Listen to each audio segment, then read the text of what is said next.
한 주간 잘 지내셨죠? 우리 옆에 계신 분들과 함께 인사 나누겠습니다. 하나님의 평강이 함께 하시기를 소망합니다. 네, 하나님이 주실 수 있는 평강이 있습니다. 우리는 이 세상에서 우리의 삶 가운데 평안하기를 원합니다. 세상이 주는 평안은 어떤 조건들이 갖춰져야 얻어지는 평안입니다. 내가 앞으로 펼쳐질 내일에 대하여서 자신만만하게 걸어갈 수 있는 비결은 내일을 맞이할 준비가 되었다라고 믿기 때문이죠. 환경에 대한 준비가 된 거죠. 그런데 내일을 맞이할 준비가 안 된 채로 내일을 맞이하면 어떻습니까? 불안합니다. 그리고 마음의 평안이 사라집니다. 어떤 일이 내게 다가올지 두려움이 엄습합니다. 그래서 세상이 주는 평안은 우리가 대비를 잘하고 무언가를 갖추고 실력이 있을 때 얻어지는 것이라고 말할 수 있습니다. 그러나 하나님은 우리에게 평안을 주실 때 너희가 이런 조건을 갖춰라. 그러면 내가 평안을 주리라 라고 말씀하는 게 아니라 예수 그리스도를 개인의 구주로 영접하고 전적으로 의지하는 사람들에게 하나님은 세상이 줄 수 없는 평안을 주시겠다 약속하셨습니다. 세상이 아무리 요동하고 요란해도 하나님이 나의 아빠 하나님이시고 내가 그 하나님 품에 살아간다라는 이 사실을 확고히 흔들림 없이 믿는다고 하면 우리는 세상이 줄 수 없는 평안을 누리는 하나님의 자녀입니다. 저는 우리 보백교회 성도들이 이 하나님의 평강 속에서 한 주 한 주 평안하게 하나님을 의지하며 또 하나님의 행하실 손길을 기대하면서 승리하시기를 주님의 이름으로 축복합니다. 오늘 우리가 함께 읽은 이 말씀은 10계명 가운데 6번째 계명입니다. 살인하지 말라입니다.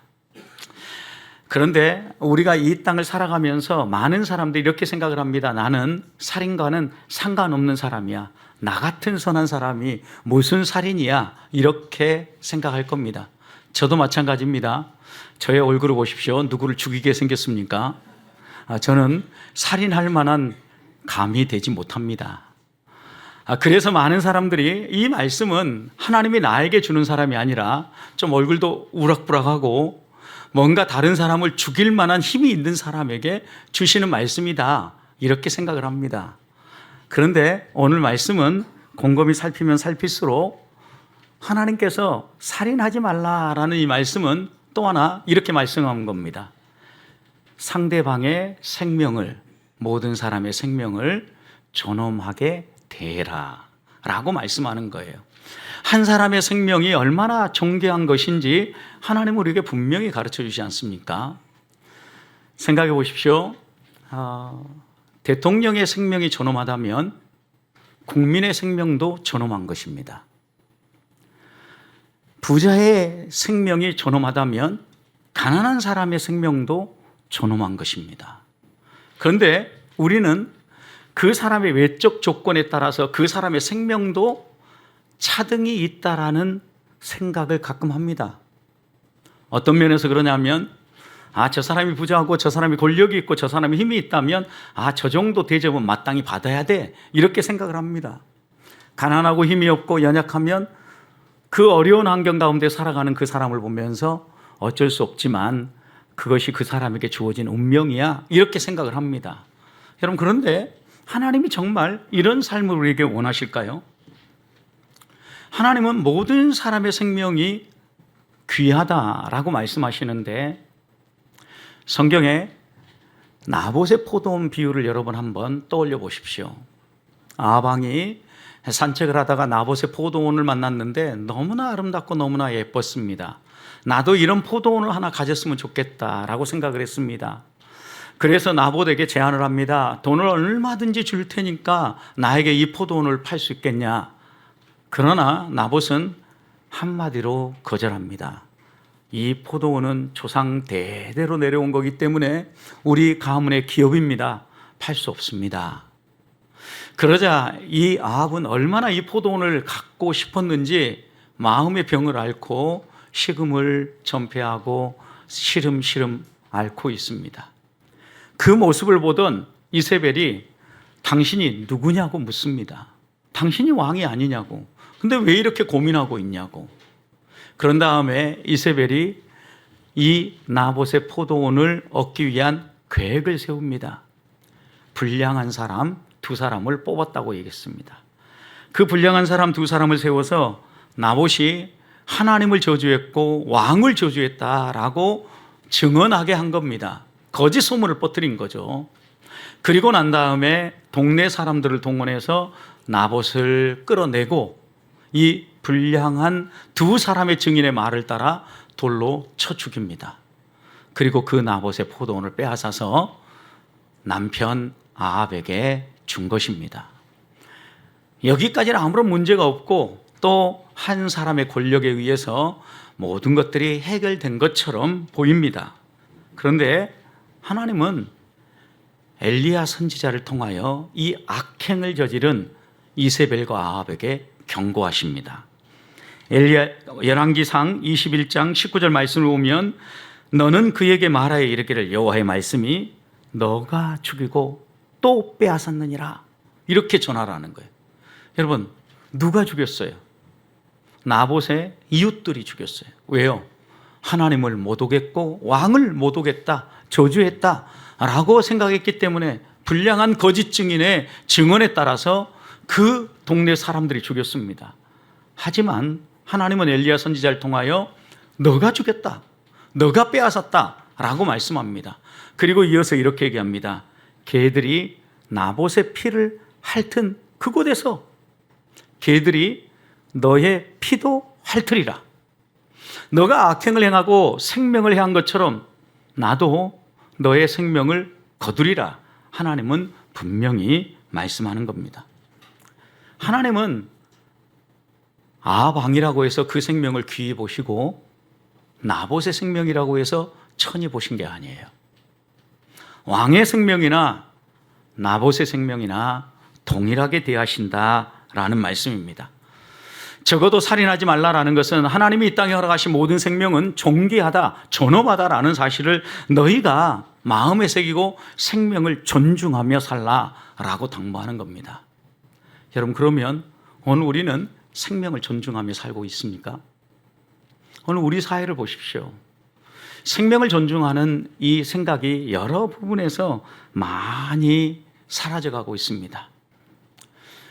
논란이 되어지는 낙태의 문제는 좀 내려놓으십시다. 이런 문제를 다루기 전에 먼저 우리가 생각해야 될 것은 우리가 정말 상대방의 생명을 존중한다면 상대방을 대하는 우리의 태도가 달라야 합니다. 우리나라의 최근 혼란스러운 극단적인 대립을 보십시오. 상대방의 생명을 존엄하게 생각하고 존중한다고 하면 서로의 생각이 다르고 서로의 추구하는 바가 다른다고 해서 이렇게 생명을 걸고 싸울 수 있겠습니까? 나라의 질서와 근간을 깨트리고 법책의 질서를 무너뜨릴 수 있겠습니까? 여러분 이것은 상대방을 존중하는 것이 우리 사회에 무너져 가고 있는 단적인 증거라는 말씀입니다. 자기보다 약한 사람은 내가 힘을 모아서 할 수 있다고 어떻게든 할 수 있다고 생각하는 겁니다. 내 힘으로만 해볼 수 없다면 힘을 모아서라도 상대방을 제압해야 되겠다라고 생각하는 못된 심성을 가지고 있는 사람들의 행동이 드러나고 있는 겁니다. 하나님은 이런 우리를 향하여서 오늘 생명은 존귀한 것이다, 살인하지 말아라 라고 당부하고 있는 겁니다. 어떻게 하는 것이 살인하지 않는 것입니까? 어떻게 하는 것이 생명을 존중하며 사는 것입니까? 우리가 이 말씀을 우리의 삶에 다시 한 번 더 되새기기 위해서는 무엇이 살인인가부터 개념 정리를 해야 합니다. 오늘 본문에 나오는 살인하지 말라라고 할 때 이 살인이라는 단어는 히브리어의 나짜흐라는 단어입니다. 이 얘기는 불법적인 살인을 하지 말라 이 말씀입니다. 여러분 여기서 또 하나 우리가 놓치지 말아야 될 것은 살인하지 말라라고 이야기하셨지 살생하지 말라라고 이야기하지 않는다라는 겁니다. 살생과 살인은 구분지어야 됩니다. 살생은 모든 생명체를 해하는 것이라고 한다면 살인은 사람을 죽이는 것에 해당되는 겁니다. 실제로 하나님께서 에덴 동산을 창조하고 우리들에게 음식으로 주신 게 무엇입니까? 모든 채소와 열매 맺는 과일들, 또 여러 식물들을 우리에게 음식으로 주시지 않았습니까? 그래서 초기에는 우리 인간들이 채식하며 살았다라는 거죠. 노아의 홍수가 지나면서 창세기 9장 말씀을 보면 하나님께서 노아와 다시 언약을 맺으면서 그들에게 음식의 범위를 좀 더 넓혀 주십니다. 9장 3절, 모든 산 동물은 너희의 먹을 것이 될지니라. 그러면서 드디어 인간이 육식을 하기 시작한 겁니다. 여러분, 하나님께서는 우리의 먹거리까지 제한하시고 또 먹거리까지 때로는 이렇게 확장시켜 주신다라는 거죠. 하나님이 모든 동물들을 음식으로 주시니까 창세기 9장 2절 보면 이 모든 동물들이 사람을 어떻게 해요? 두려워합니다. 왜요? 잡아먹히게 생겼으니까. 그 내용이 그대로 기록됩니다. 그런 점에서 불교나 다른 종교에서 이야기하는 생명체는 귀하다, 살생하면 절대 안 된다라고 말하는 것은 성경의 가르침은 아닙니다. 하나님이 동물도 우리의 음식으로 주셨기 때문입니다. 문제는 오늘 이 본문에서 말하는 살인이라는 표현도 불법적인 살해라고 하면 두 가지를 생각할 수 있습니다. 하나는 고의적 살인입니다. 이건 마음속에 계획하고 저 사람만 제거하면 내가 행복할 수 있다. 저 사람은 나의 적이야. 저 사람 반드시 죽여야 돼 라고 계획하고 계획적 살인을 하는 경우입니다. 또 한 가지는 실수로 살해하는 경우입니다. 그러지 않았는데 내가 실수로 행하는 살인도 죄에 해당되죠. 우리는 이것을 과실치사라고 이야기를 합니다. 다른 사람에게 불법적인 살해를 하는 이런 경우를 너희는 마음속에 새기고 그것이 과실치사라 할지라도 이런 일들이 발생하지 않도록 조심하라는 거예요. 여러분, 그러니까 생각해 보십시오. 내가 경영하는 회사에서 여러 환경이 위험적 요소, 우리의 생명을 위험하는 위험적 요소들이 부각되어져서 생명을 잃게 된다고 하면 그 회사는 잘못 경영하고 있는 거죠. 왜요? 생명이 위험하도록 회사를 운영하고 있기 때문이에요. 과로하게 만든다든가 여러 기계를 작동하는데 우리의 생명을 빼앗아갈 만한 위험 요소가 있다고 하면 그것은 바로 잡으라는 거예요. 성경에도 하나님께서 욥기의 말씀을 보면 건축을 할 때 높은 건축물을 세울 때 반드시 사람이 떨어지지 않도록 난간을 세우라는 거예요. 사람을 보호하라는 거예요. 생명을 존중해 여기라는 거예요. 하나님은 철저하게 이렇게 한 가지 한 가지 말씀을 통하여 불법적이고 불필요한 죽음이 우리의 삶에서 발생하지 않도록 말씀하시는 겁니다. 우리가 마땅히 이런 것들을 하지 않는다고 하면 우리는 살인을 방조하는 것이에요. 그런데 여러분 곰곰이 생각해 보십시오. 살인은 꼭 우리의 육체의 생명을 빼앗아 가는 것만이 살인이 아닙니다. 마음의 살인도 있기 때문입니다. 아니, 어떻게 생각해보면 마음의 살인이 더 중요합니다. 모든 살인이 마음으로부터 시작하여서 행동으로 나아가기 때문입니다. 어떤 사람에 대해서 죽도록 미운 마음이 생겨보십시오. 미운 마음이 생기면 이 미운 마음은요, 빨리 제거하지 않으면, 이 쓴뿌리는 잘라내지 않으면 그 미움은 말로 표현하게 되어 있습니다. 미워하는 사람들의 말로 표현하고 냉대하고 비난합니다. 비난하면 그 비난은 언어의 폭력으로 나아갑니다. 여러분, 언어 폭력이 얼마나 마음에 큰 상처를 남기는지 아시지 않습니까?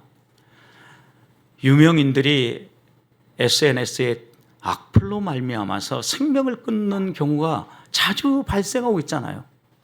명예를, 인기를 누구보다도 소중하게 생각하는데 그 명예와 그 인기가 한순간에 깨어진다라고 생각을 하니까 살 소망까지 버리고 자살을 선택하는 그런 유명인들이 생기는 것입니다. 분명히 이것은 SNS 밑에 댓글 몇 마디 붙였을 뿐인데 그 댓글 몇 마디가 결국은 어떤 결과를 낳았습니까?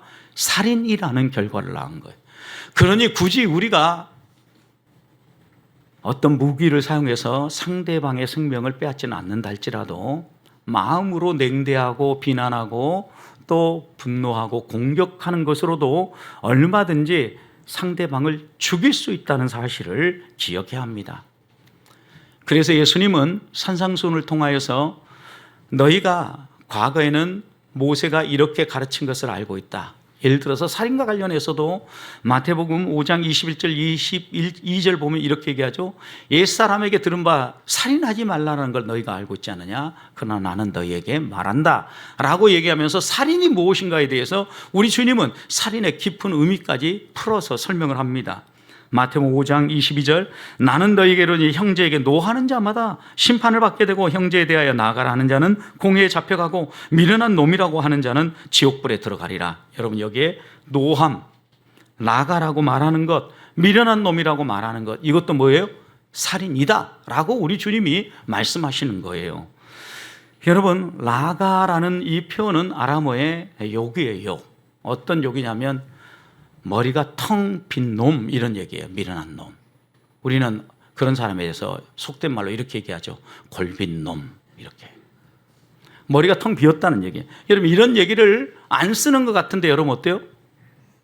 써요 안 써요? 안 쓰시면 제일 좋은데 가끔 쓰죠. 어떤 사람들을 보면 여러분 그러니까 이렇게 얘기하는 사람은 살인하는 거나 마찬가지예요. 이 바보 같은 놈 나가서 죽어라. 너 같은 놈 왜 태어났는지 몰라. 열 받으면 이런 표현들이 막 나오죠, 여러분. 가끔 이런 표현들을 하는 사람들도 보기도 하고 내가 그 당사자가 되기도 합니다. 여러분 그런데 우리 주님은 너희가 그렇게 얘기할 때 이미 너희는 살인했느니라. 지옥불에 들어간다라고 얘기한 거예요.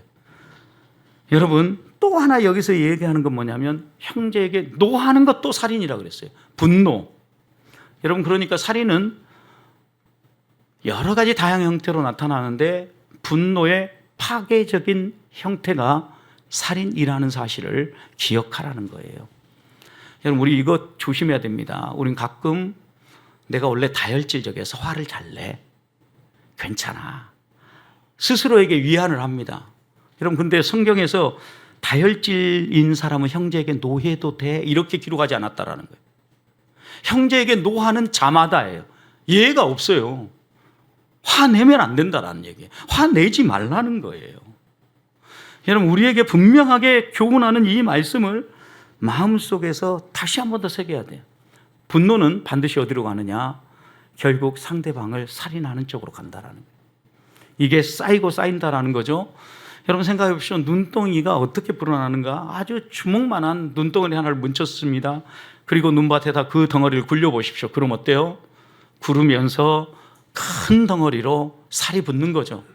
어떤 사람에 대해서 분노하는 마음을 해결하지 않고 그 마음의 쓴뿌리를 계속 갖고 있으면 그 사람이 하는 행동을 반복해서 보게 되어지고 그 사람과의 만남 속에서 경험할 때마다 이 작은 주먹만한 눈덩어리가 어떻게 돼요? 계속해서 확대되고 늘어간다는 큰 덩어리가 되면 결국 어떻게 해요? 살인으로 나아간다라는 말씀입니다. 그래서 우리의 마음속에 분노가 끓어오를 때 그 분노를 빨리 해결해야 됩니다. 여러분 분노를 해결하는 방법 가운데 여러 가지를 제안하지만 마음을 안정시키는 게 제일 중요하다고 얘기합니다. 막 감정이 끓어오를 때 마음속에 하나 둘 셋 세면서 마음을 안정시키라는 거예요. 그래야 분노를 컨트롤할 수 있는 제어할 수 있는 힘이 생긴다라는 겁니다. 여러분 그리고 또 하나 분노는 인정하지 않는다고 해도 상대방에게 분노한다라는 것은 내가 그 사람을 정당한 방법으로 토론하고 그 사람과 대화를 대등하게 이끌어갈 수 없다라고 생각을 하니까 다른 방법으로 상대방을 제압하려고 하는 거예요. 그것이 분노예요, 여러분. 그러니까 이 분노는 자존감이 떨어지면 나오게 돼 있어요. 상대방에게 도저히 내가 어떻게 할 수 없다라고 생각을 하면 이 자존감이 무너졌다고 생각하면 상대방의 분노로 공격을 한다라는 거죠. 그러니까 여러분 생각해 보십시오. 우리가 하나님의 형상을 따라 지음받은 정말 존귀한 존재라는 이 자존감이 있으면 이 분노를 제어할 수 있는 힘이 우리 안에서 나온다라는 겁니다. 시기와 질투심을 버리고 교만하게 행동하지 않냐고 저 사람은 나보다 약한 사람이니까 내가 해볼 수 있어 이게 아니라 하나님의 형상으로 지음받은 하나님의 사람이라고 인정을 하고 겸손하게 상대방을 대하라는 거예요. 그래야 이 분노를 제어할 수 있다는 얘기입니다. 여러분 생각해 보십시오. 가장 쉽게 분노가 표출되어지는 것, 어린아이 아무 말도 못하니까 열받으면 막 아이에게 해대는 거, 여러분 이건 큰 악이라는 거 기억해야 합니다. 지금은 반응하지 않을지 모르지만 이 아이의 마음속에 평생의 짐을 하나 쌓아두는 것이기 때문입니다. 그리고 성경은 너희가 분을 품었다고 해도 해가 지도록 그 분을 품지 말라고 얘기합니다. 잠들기 전에 분은 풀라라는 거예요.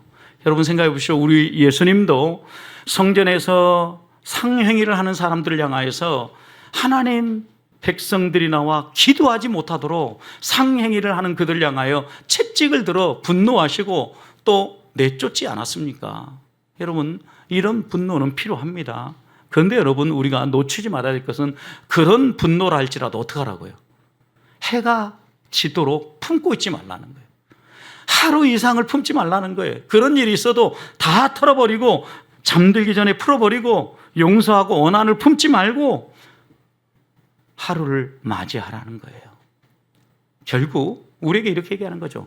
사랑으로 대해라. 사랑의 길을 찾아라 말씀하는 겁니다.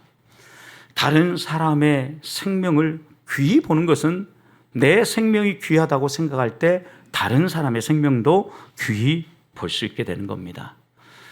분노, 마음의 미움 이런 것으로부터 살인이 시작된다고 하면 오늘 우리들이 다시 한 번 더 우리의 마음속에 있는 쓴뿌리들을 제거하고 상대방을 존중하며 생명의 존엄함을 인정하며 살아가기를 주님의 이름으로 축복합니다. 두 번째, 그렇다면 왜 하나님은 우리에게 살인하지 말라고 이야기할까요? 이런 것들이 살인이라고 하면 왜 하지 말라고 얘기할까요? 가장 중요한 이유는 생명은 하나님의 손에 있기 때문입니다. 우리는 이것을 생명의 주관자는 하나님이십니다 라고 고백하는 겁니다. 창세기 2장의 말씀을 보십시오. 하나님이 흙으로 하나님의 형상을 따라 우리를 지으셨습니다. 그리고 우리에게 생명을 부여하셨는데 어떻게 묘사했습니까? 하나님이 그 코에 생기를 불어넣으셨다. 그러니 사람이 살아있는 영이 되었다. 생명이 된 거예요. 생명을 누가 불어넣어줬어요? 하나님이 불어넣어줬다는. 하나님 우리에게 생명을 주시기 전까지 우리는 뭐예요? 흙으로 빚어놓은 하나의 조각품일 뿐이에요, 여러분. 그런데 하나님이 그 코에 생기를 불어넣고 우리를 생명으로 살아가게 하신 거예요. 그래서 우리가 이 땅에 살아가는 동안 우리는 이 육체를 빌려 입고 살다가 우리의 영이 하나님 나라에 들어가는 거예요. 부활의 아침에 우리의 몸까지도 부활할 것을 우리는 믿지만 분명한 거 한 가지는 생명은 하나님이 주시고 하나님이 거둬가신다. 우리 마음대로 어떤 사람의 생명을 거둘 권리도 없고 내 스스로 내 생명을 포기할 권리도 없다라는 거예요. 그래서 살인하면 다른 사람의 생명이든 내 생명이든 살인하면 안 된다라고 분명하게 말씀하십니다. 또 하나님은 피 흘리는 것을 얼마나 싫어하는지 모릅니다. 왜냐하면 피에는 생명이 있기 때문입니다. 생명을 해야 하는 것을 싫어한다라는 거예요. 다른 사람의 피를 흘리면 반드시 그 피의 값을 되찾겠다고 말씀합니다. 여러분 형제지간도 보십시오. 마음이 틀어지면 살인까지 갑니다. 가인과 아벨이 대표적인 예입니다. 가인과 아벨이 함께 하나님을 예배했습니다. 그런데 하나님께서 아벨의 예배는 받아주시고 가인의 예배는 안 받아주신 거예요. 가인이 화가 머리끝까지 치밀어 올랐습니다. 그 상황을 창세기 4장 5절에 이렇게 묘사합니다.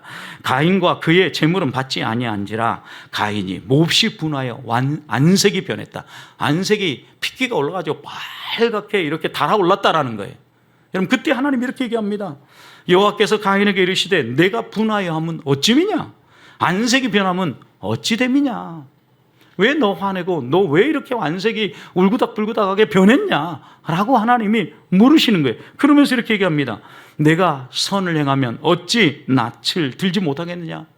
선을 행하지 아니하면 죄가 너의 문 앞에 있다. 죄가 너를 원하나 너는 죄를 다스려라. 곧 지금 폭발할 직전이라는 얘기죠. 죄가 너의 문 앞에 있다라는 거예요. 죄가 너를 넘어뜨리려고 너를 공격하고 있다라. 그러니까 너 지금 조심해야 돼. 하나님이 이렇게 경고하신 거예요. 그런데 여러분, 가인은 이런 하나님의 기회를 주신 것, 경고하신 것 무시합니다. 자기 생각대로 행동합니다. 어떻게 행동합니까? 아벨과 조용히 단둘이 들에 있을 때 아벨을 쳐 죽여버리고 흔적도 없애버립니다. 완전 범죄라고 생각한 겁니다. 여러분, 그런데 하나님은 다시 이 가인에게 묻지 않습니까?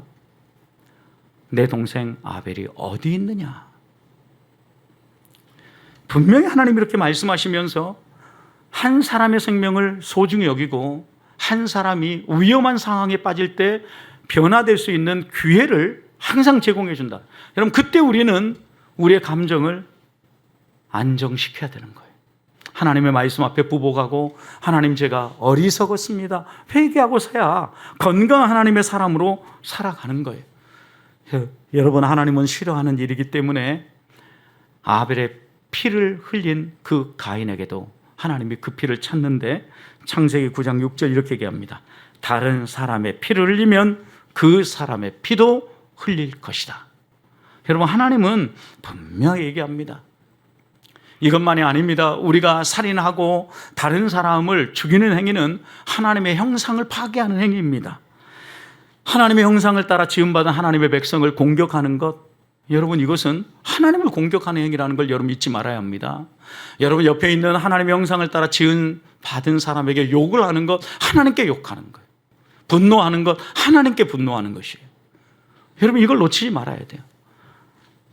바울이 회개하기 전에, 회심하기 전에 예수 믿는 사람들 잡아 죽이는데 그것으로 다 만족하지 못하고 쫓아다니면서 핍박할 뿐만 아니라 감옥에 가두기도 하고 또 살인하기도 하지 않았습니까? 하나님의 이름으로. 그가 다메섹으로 가고 있을 때 하나님께서 이 바울을 만나서 뭐라고 말씀하셨습니까? 당신은 누굽니까? 라는 이 질문에 바울은 나는 내가 박해하는 예수다 라고 얘기했거든요. 바울이 예수 믿는 사람을 박해하고 예수 믿는 사람을 죽이고 예수 믿는 사람을 감옥에 가뒀지만 하나님은 그 행위를 나를 박해하고 나를 죽이고 나를 감옥에 가두는 일이라고 말씀하신 거예요. 왜요? 하나님의 형상을 따라 지음받은 하나님의 백성이기 때문입니다. 하나님은 우리에게 분명히 말씀하십니다. 살인은 하나님을 공격하고 하나님의 형상을 깨트리는 행위라고요. 그렇다면 우리가 우리의 마음대로 하나님의 작품을 공격하고 욕하고 분노하면 안 된다라는 겁니다. 대신 하나님이 원하는 건 무엇입니까? 더불어 살아가는 것입니다. 이 땅에 어떤 사람도 자기 혼자 살아갈 수 없습니다. 서로 도움을 받아 건강한 가정을 이루고 건강한 사회를 이루는 것입니다. 아내가 있으니까 남편이 존재할 수 있고 부모가 있으니까 자녀가 존재할 수 있고 자녀가 있으니까 부모로서의 역할이 필요한 것입니다. 서로의 자리에서 서로의 역할을 하면서 더불어 살아가라고 하나님은 가정을 주셨고 사회를 주셨고 나라와 민족을 허락하신 것입니다. 그런데 사람들은 자기의 편리함을 위해서 타인의 이익을 훼손시킵니다. 더 많이 얻고자 타인에게 돌아갈 것을 착취합니다. 어떻게 보면 죄에 오염되고 부패한 인간의 현 상황을 그대로 드러낸 것이라고 생각을 합니다. 아무리 인간이 악하고 그 본성이 부패했다고 해도 우리 주님이 이 땅에 오셔서 우리를 위해서 죽으시는 십자가의 죽으심을 통하여 우리가 어떠한 삶을 살아야 되는지를 보여주신 겁니다. 이웃을 배려하고 이웃을 품고 이웃과 더불어 살아가라고. 섬기는 사람, 그 사람이 하나님이 기뻐하시는 사람이라고 말씀하는 겁니다. 사랑하는 성도 여러분, 하나님은 피 흘리고 또 다른 사람의 생명을 회하고 공격하는 거 싫어하십니다. 생명은 하나님의 것이고 한 사람 한 사람을 하나님의 형상을 따라 하나님이 지으신 하나님의 소유이기 때문입니다. 우리가 사람을 대할 때 존중히 여기고 존귀하게 대해야 될 이유가 있습니다. 서로의 생명을 귀히 여길 줄 알고 하나님의 형상을 아름답게 가꿀 수 있도록 서로 힘을 보태고 더불어 살아가는 가정, 더불어 살아가는 사회를 만들어가는 우리 성도들이 되시기를 주님의 이름으로 축복합니다. 마지막으로 그러면 우리는 어떻게 생명을 존중하며 살 수 있겠습니까? 저는 생명을 존중하기 위해서는 생사를 주관하시는 분이 하나님이라는 이해가 있어야 된다고 믿습니다. 우리는 누구나 다 죽음을 불청객이라고 이야기를 합니다. 왜요? 맞이하고 싶지 않기 때문입니다. 그럼에도 불구하고 하나님이 명령하시면 죽음은 찾아오게 되어 있습니다. 여러분, 우리가 이런 경험을 하면서 우리의 마음속에 흐트리지 말아야 될 생사관 가운데 하나는 나의 생명, 나의 죽음은 하나님 손에 달려있다라는 믿음입니다. 여러분, 그래서 꼭 죽음이 나쁜 것도 아니고 또 꼭 생명이 좋은 것만도 아닙니다. 예를 들어서 여러분, 예수님 앞에 십자가의 길이 다가왔을 때 무엇이 좋은 길이었습니까? 생명을 유지하는 것이 무조건 좋은 것입니까?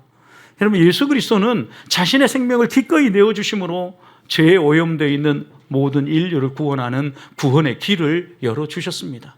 그래서 우리 주님은 요한복음 12장에서 이렇게 얘기하지 않습니까? 하늘의 밀이 떨어져서 땅에 떨어져서 썩으면 죽으면 많은 열매를 맺게 된다는 거죠. 어떤 죽음은 의로운 죽음이 있고 어떤 죽음은 다른 사람을 유익하게 하는 죽음이 있다는 거예요. 이 나라의 민족의 역사도 한번 돌아보십시오. 일본의 그 압제 속에서 자유가 없어서 신음을 할 때 여러분, 얼마나 많은 순국 선열들이 자신의 생명을 초계같이 버리면서 이 나라의 독립과 자유를 위해서 목숨을 걸었습니까? 여러분, 그들은 헛된 죽음을 한 것입니까? 그들은 왜 생명을 내어놓았습니까? 이 민족 대대로 후손에게 참된 자유를 물려주기 위해서입니다. 그래서 어떤 죽음은 때때로 필요하다라는 것입니다. 여러분, 그런데 여러분, 우리가 때로는 살아 있어야 좋을 때도 있습니다. 빌립보서는 바울이 감옥에서 갇혀 있을 때 쓴 편지입니다. 빌립보서 1장 20절 21절 보면 내가 살든지 죽든지 그리스도를 존귀하게 드러내기를 원한다라고 얘기하면서 내 안에 그리스도가 계시기 때문에 나는 지금 죽는 것도 유익하다. 어떤 길로 가겠다. 그러면서 23절 24절에서 이렇게 얘기합니다. 내가 지금 이 감옥에 갇혀서 숱한 고난을 겪으며 아픔을 겪은 것 생각해 보면 지금 빨리 하나님 날아가는 것이 나에게는 더 좋다. 그런데 곰곰이 너희들을 생각해 보니까, 빌립보 교회 성도들을 생각해 보니까 내가 조금이라도 생명을 더 유지하는 게 너희들에게 유익하리라고 생각한다. 여러분, 생각해 보십시오. 바울에게 지금 생사의 갈림길에서 무엇이 더 좋은 것일까 고민할 때 그의 선택의 분명한 길은 하나님의 뜻이었습니다. 무엇이 하나님의 뜻이냐라는 거죠. 무엇이 이웃에게 더 유익하고 내 유익이 아니라 이웃에게 더 유익하고 하나님의 뜻을 이루는 일일까 물었던 겁니다. 그래서 여러분, 우리들이 생명을 존중하고 이 땅에서 우리의 생사에 집착하지 아니하고 생명을 존엄하게 생각하며 살아갈 수 있는 비결이 있다고 하면 그것은 하나님의 뜻을 찾는 길입니다. 하나님의 뜻을 따라 살아가는 길입니다. 바울은 데살로니가전서 5장 16절, 17절, 18절에서 하나님의 뜻, 이것은 너희를 위한 하나님의 뜻이라고 이야기하는 그 뜻이 무엇입니까, 여러분? 세 가지를 얘기했습니다. 항상 기뻐하라. 범사에 감사하라. 쉬지 말고 기도하라. 이것은 너희를 향한 하나님의 뜻이다 라고 얘기했습니다. 여러분, 그러니까 기쁨, 감사, 기도, 이 세 가지는요, 우리가 생명을 존중히 여기며 살아가는데 꼭 필요한 요소라는 것을 말씀하고 있는 거예요. 어떤 점에서인가 보십시오, 여러분.